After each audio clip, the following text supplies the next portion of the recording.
This old mountaintop farm of rolling fields and woodland, with views to the Alleghenies to the west and South Branch Mountain to the east, is truly one of the most picturesque areas around.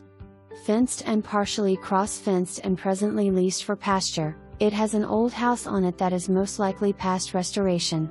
It has a decent spring or two, a small stream, and the ridge top would be perfect for a windmill to generate your power. If off-grid homesteading is what you're searching for, this is the one. Located in Grant County on the Hardy/Grant County line, it is unrestricted and the possibilities are endless for what you could do here.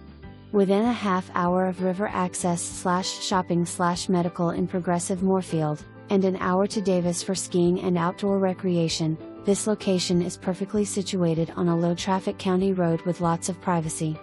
There is even an old quarry on the property for your convenience to build interior roads. Views for miles from numerous building sites make this an entrepreneur's dream for building tiny houses.